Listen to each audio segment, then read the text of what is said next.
Good morning all of you. पिछली class में अपने पढ़ा था संपूर्ण स्वामित्व या आंशिक स्वामित्व या आंशिक नियंत्रण वाली कंपनियों के बारे में, सूत्रधारी कंपनी के संबंध में। आज अपने पढ़ते हैं एकीकृत चिट्ठा कैसे बनाते हैं, कंसोलिडेट बैलेंस शीट।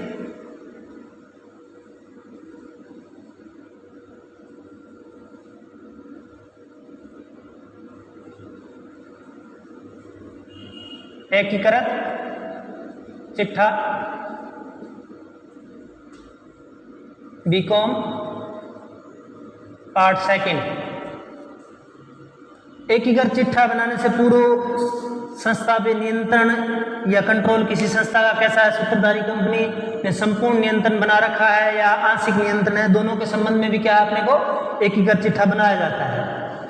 मैं मुख्य रूप से आपको 5 बातें बताऊंगा जो सामान्य तौर पर किसी संस्थान के नियंत्रण या सूत्रधारी कंपनी या सहायक कंपनी का एकीकृत चिट्ठा बनाते समय ध्यान रखी जाती है। सबसे पहले संपूर्ण स्वामित्व वाली कंपनी के साथ पोस्ट इक्विजिशन प्रॉफिट और प्री इक्विजिशन प्रॉफिट।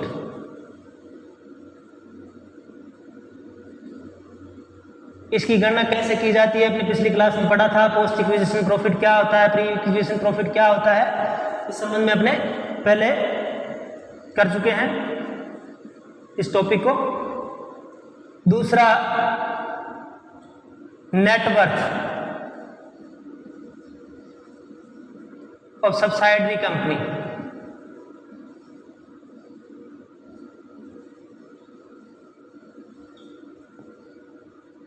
नेटवर्थ शुद्ध मूल्य की गणना कैसे की जाती है, इसको अपने पढ़ते हैं। तो कैलकुलेशन ऑफ नेटवर्थ। और तीसरा, पहले मैं आपको बता देता हूं, calculation of goodwill, our capital reserve. और चौथा आपका कंसोलिडेट प्रॉफिट, एकीकृत लाभ। ये 4 प्री इक्विजिशन और पोस्ट इक्विजिशन, ये 4 मुख्य बातें एक संपूर्ण स्वामित्व वाली कंपनी के लिए एकीकृत चिट्ठा बनाते समय ध्यान रखी जाती है। प्री इक्विजिशन प्रॉफिट क्या था, पोस्ट इक्विजिशन प्रॉफिट क्या था, उस कंपनी की सब्सिडायरी कंपनी की नेटवर्थ क्या थी, और कैलकुलेशन ऑफ गुडविल, आपकी कॉस्ट ऑफ इन्वेस्टमेंट से आपकी नेटवर्थ उस कंपनी में हिस्सेदारी कम है या ज़्यादा, इससे आपको गुडविल और कैपिटल रिजर्व निकालते हैं। और कंसोलिडेट प्रॉफिट ऑफ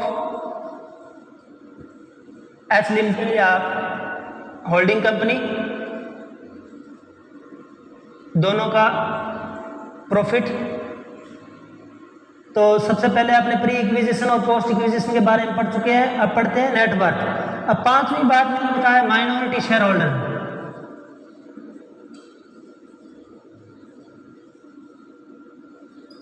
ये मुख्य 4 बातें हैं जो एक संपूर्ण स्वामित्व वाली कंपनी के संबंध में। और 5वीं बात यदि अपने को आंशिक स्वामित्व वाली कंपनी है, तो आंशिक स्वामित्व जैसे मान लेते हैं यदि 100% किसी कंपनी में दूसरी कंपनी की हिस्सेदारी है, मान लेते हैं एच लिमिटेड की एच लिमिटेड में 100% हिस्सेदारी है, तो ये संपूर्ण स्वामित्व की हो जाएगी। यदि 80% है तो जो 20% शेयर होल्डर है वो क्या है, माइनॉरिटी शेयर होल्डर होते हैं, और उनका माइनॉरिटी शेयर होल्डर का जो हिस्सा होता है उसको निकालना पड़ता है। वो आंशिक स्वामित्व की गणना करते समय अपने को करना पड़ता है। तो सबसे पहले अपने नेटवर्थ की गणना कैसे करते हैं, प्री इक्विजिशन पोस्ट इक्विजिशन के बारे में अपने पहले पढ़ चुके हैं।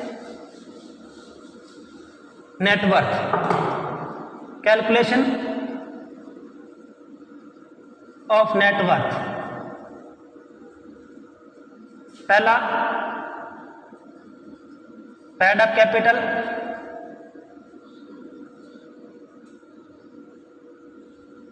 Total of subsidiary company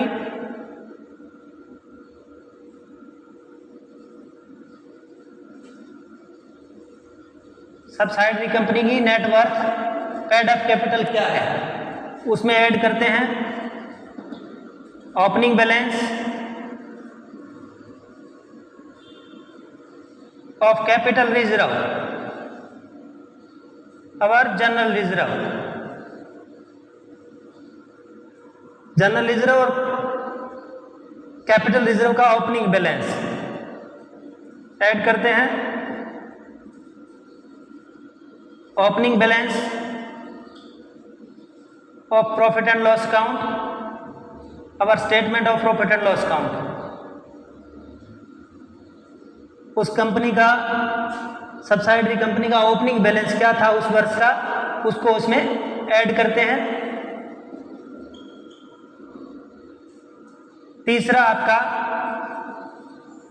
pre acquisition profit, उस कंपनी का प्री इक्विजिशन प्रॉफिट क्या था उसका। पांचवा profit of revaluation of assets and liabilities, assets and liabilities. इन सभी मदों का टोटल करने के बाद आपको लेस करना है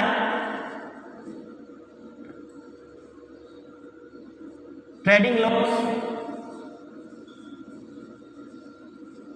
या प्रॉफिट एंड लॉस अकाउंट का debit balance, opening trading loss या opening profit and loss account debit balance. दूसरी आइटम लेस करने वाली फिक्टिशियस असेट्स। फिक्टिशियस असेट्स में आपका प्रीलिमिनरी एक्सपेंसेस जो बैलेंस शीट में दिखाए होते हैं,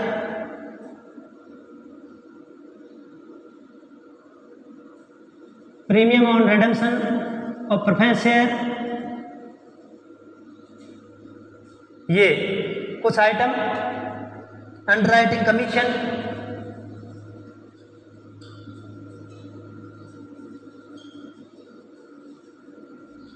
फिक्टिशियस असेट्स को क्या है अपने लेस कर देते हैं। ये आगे अपने जो आइटम आएंगे इसमें क्वेश्चन में अपने करते रहेंगे। तीसरा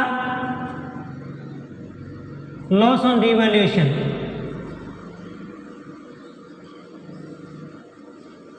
ऑफ असेट्स एंड लायबिलिटीज। इस टोटल में से इन आइटम का टोटल यदि लेस कर देते हैं तो वो सब्सिडरी कंपनी की क्या है, नेटवर्थ, उस कंपनी का उस दिन का शुद्ध मूल्य क्या था वो आ जाएगा। इस शुद्ध मूल्य में यदि संपूर्ण स्वामित्व वाली कंपनी है तो संपूर्ण शुद्ध मूल्य क्या हो जाएगा, उस संस्थान का, होल्डिंग कंपनी का। यदि सब्सिडरी कंपनी में आंशिक स्वामित्व है तो 20% शुद्ध मूल्य किसका हो जाएगा, माइनॉरिटी शेयर होल्डर का, और 80% आपका होल्डिंग कंपनी का। आगे बढ़ते अपने calculation of goodwill.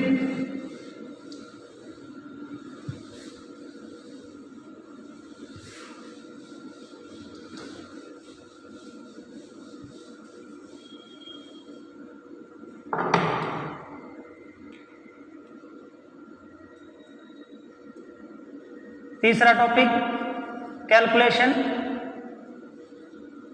Of goodwill और कैपिटल रिजर्व। इसमें आपको जो नेटवर्थ है, goodwill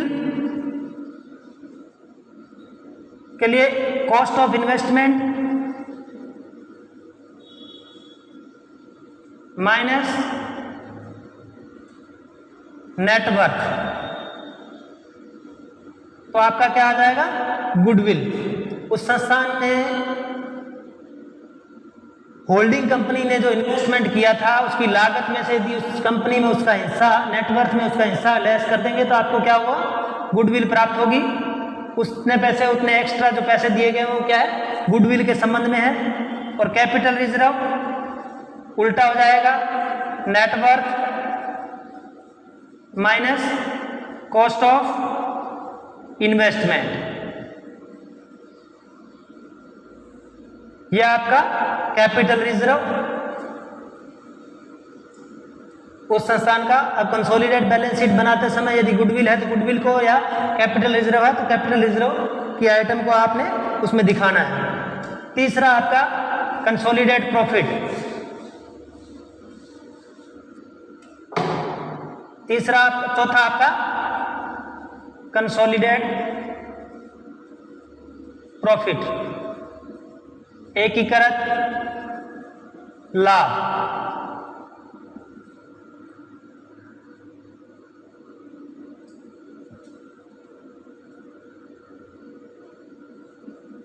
statement of profit and loss account का उस वर्ष का उसका लाभ, add share in post acquisition profit of subsidiary company.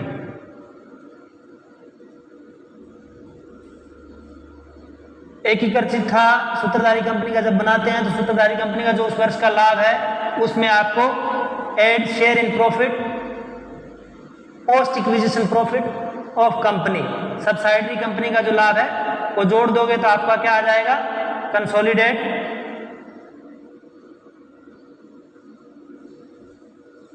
Net profit आ जाएगा। इसको मैं दोबारा सही ढंग से लिख देता हूं आपको समझने के लिए।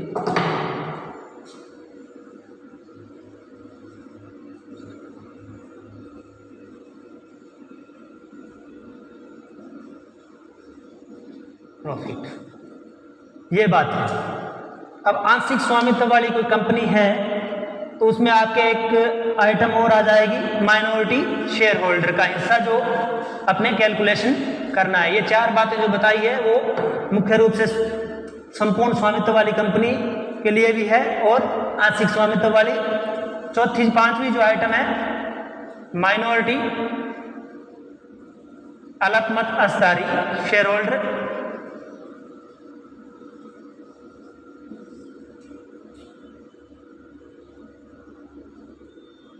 माइनॉरिटी शेयर होल्डर की कैलकुलेशन या amount of minority share holder की गणना कैसे करते हैं। सबसे पहले share in net worth of subsidiary company, जो आपने नेटवर्थ निकाली है उसमें मैंने बताया कि 80% हिस्सा आपका क्या हो जाएगा आंशिक स्वामित्व में, होल्डिंग कंपनी का है। 20% नेटवर्थ में जो हिस्सा है वो सब्सिडायरी कंपनी का है। अब दूसरी आइटम ऐड करने वाली पोस्ट इक्विजिशन प्रॉफिट। अब उतना ही हिस्सा 20% पोस्ट इक्विजिशन प्रॉफिट का आपका इसमें आ जाएगा, तो ये आपका आ जाएगा माइनॉरिटी शेयर होल्डर या माइनॉरिटी शेयर होल्डर का जो अमाउंट आएगा वो आ जाएगा। अब इन सभी आइटम को आप कंसोलिडेट करके बैलेंस शीट में दिखा सकते हो। नेक्स्ट क्लास में अपने पढ़ेंगे इससे संबंधित क्वेश्चन वगैरह। धन्यवाद।